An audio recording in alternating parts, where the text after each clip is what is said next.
హర హర మహాదేవ్. నేను ఇప్పుడు చెప్పబోయేది ఏంటంటే పరశివ శిఖర ఈశ్వరు గారు చేపట్టిన మహా ఈ బాలయోగి భగవాన్ శ్రీ ఈశ్వర మహాదేవ గారు ఆయన మనకి చెప్పిన సందేశం ఏమిటంటే, మీరు రేపు వెళ్ళేటప్పుడు 19వ తారీఖు జరిగే కార్యక్రమంలో అందరూ వెళ్తున్నారు కదా, ఒక్కొక్కళ్ళు నలుగురుని పేదవాళ్ళని కూడా మీతో వెంట తీసుకుని వెళ్ళి వాళ్ళకు కూడా పాపం ఆరోగ్యము వాళ్ళ జీవితం ధన్యం అయ్యేటట్లుగా సహకరించండి. అది మీకు కూడా మంచిగా జరుగుతుంది. బాలయోగీశ్వరు మహారాజు గారు భగవాన్, ఈయన మనకి అవతరించిన భగవంతుడు అనమాట.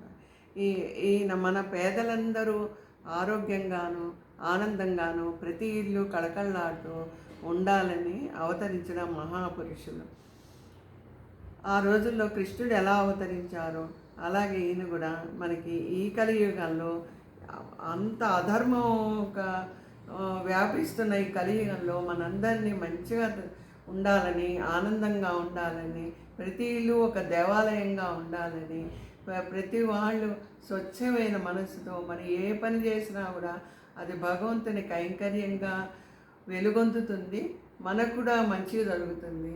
మన పిల్లలు వృద్ధిలోకి వస్తారు. కనుక అందరూ చక్కగా మన బాలయోగేశ్వర మహాదేవ్ గారి భగవాన్ ఈశ్వర్ గారి సందేశం అన్నమాట.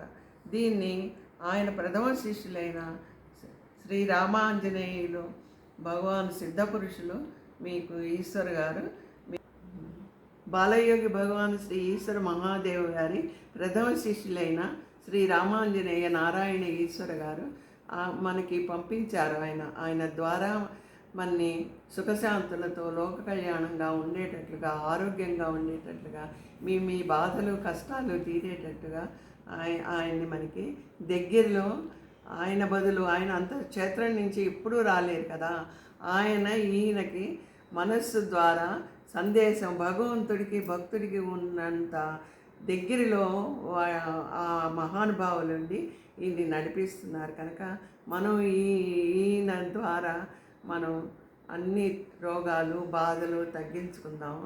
కనుక మీరు తప్పకుండా ఈయన దగ్గరికి వచ్చి మీ బాధలు కష్టాలు చెప్పుకొని మీరు ఆనందంగా ఆరోగ్యంగా ఉండాలని కోరుకుంటున్నాము. ఇదే కావలసింది లోక కళ్యాణం కోసం వారు అవతరించిన మహాపురుషులు కనుక మీరు దీన్ని వినియోగించుకోవాలని నా కోరిక. మహాదేవ్.